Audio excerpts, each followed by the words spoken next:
Hello YouTube, welcome to my channel, or welcome back to my channel.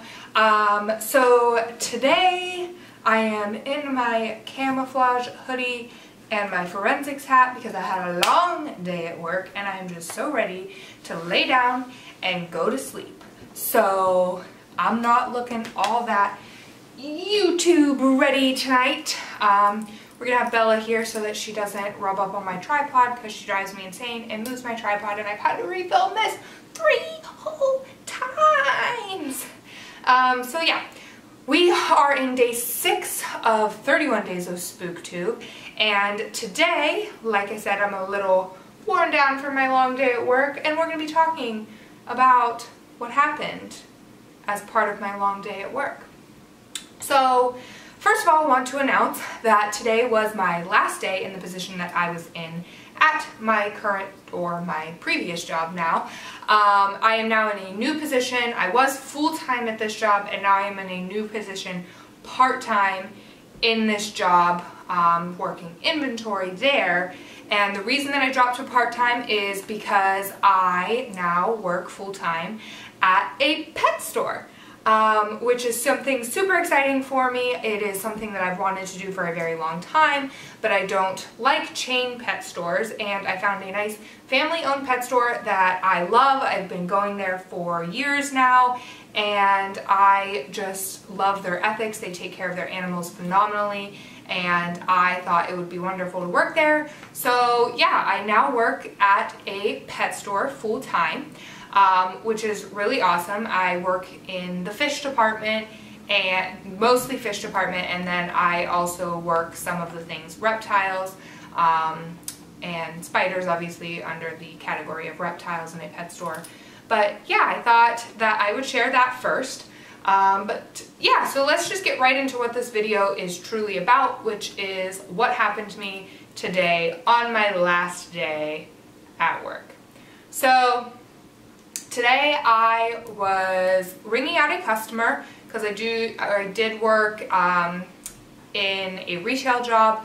So I was ringing out a customer, and I had the security guy was in the vestibule, which, if you're not familiar with a vestibule, say you walk into Walmart, which is not where I work, by the way.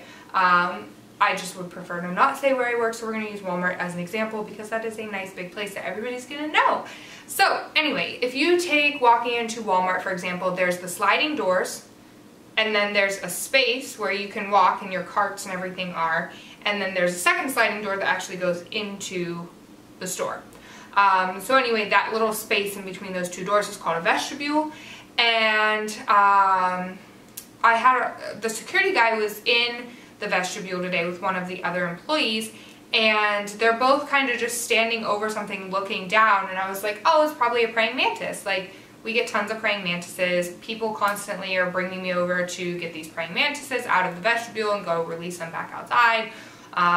So yeah, we get those literally probably once a week. So I thought it was a praying mantis, and our security officer comes over to me and he's like, hey, as soon as you're done, like, come here, I need you. Sorry, my cat just jumped off. So he goes, as soon as you're done, come here. I need you to come over to the vestibule. Just come here as soon as you're done ringing out that customer. I'm like, okay, fine. So I ring out the customer, I walk over, and I look down, and they're like guarding this little baby snake, which apparently people were trying to stomp on it or something. I'm not sure exactly because I wasn't there. But supposedly people were trying to stomp on it, and there were kids running through, nobody was paying attention, and this little snake is just like curled up in the middle, like it was in the open. There was nothing for it to hide under. It's just in the open, like just out, being terrified, and it's all curled up, and like just, you could just see it was just scared out of its mind. So if you hear a crazy bunch of rolling around, it's my cat. So anyway, I felt really bad for it, so I picked it up, and they had a little container ready for me and everything. We poked holes in the container, and I stuck him in the container. Now, after realizing and being able to check him out and everything like that, he was not a garter snake, which is what everybody thought he was. He was not a garter snake. And after getting him in there and he wasn't squirming around and stuff, we realized he was a northern brown snake, which I will get more into information on the northern brown snake here in a moment.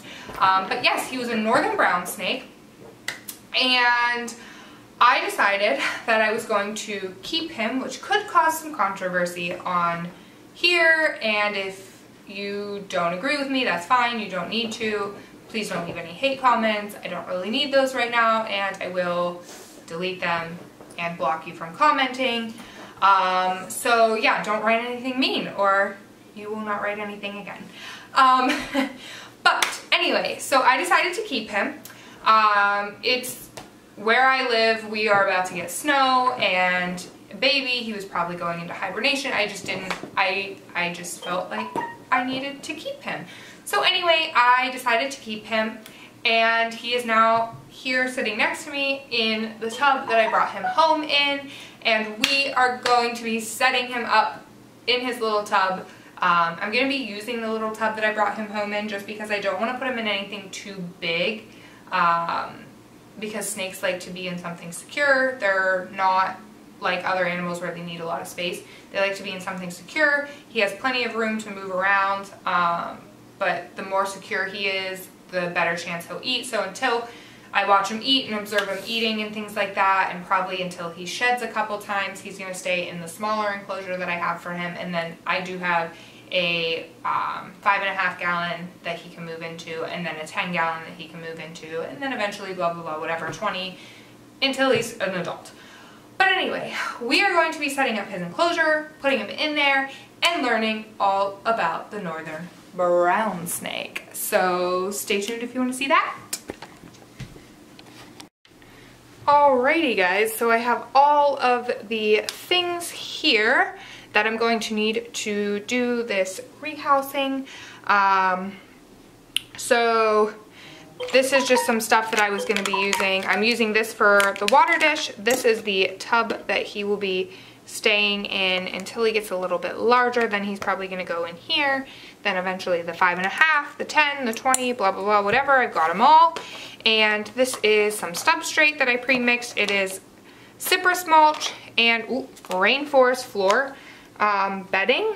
I'm spilling it all over my carpet, and I just vacuumed prior to this video. So anyway, yes, cypress mulch and some rainforest floor bedding. So they are from they like moist places and things like that. They're from like forest areas, and they don't really come out and do much other than hang out in the forest areas. So we are going to be setting this up. I've got some fake leaves. I thought that I would put them in something bigger than I was going to, but you'll see he's really, really small. Also, he musked on me, so it's probably going to happen again, so I'm going to roll up my sleeves just in case. But yeah, we are going to first stick him in here so that we can set up his little enclosure. Come here, my little sir. All right, Snick. Now we'll set this up. So first we're going to be talking, while I set this up, we're going to be talking a little bit about what the northern brown snake is. So some common names are obviously the northern brown snake, the DK snake, the brown grass snake, the ground snake, house snake, little brown snake, rock snake, or the spotted brown snake.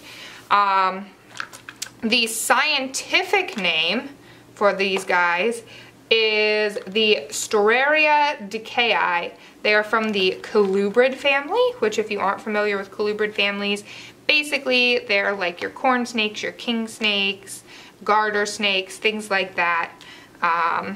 That's the family that they are from, is that colubrid family. And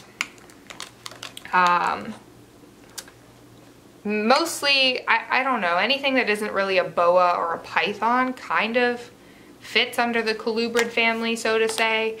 But yeah, from the colubrid family, they do get in their adult size, I gotta grab the water.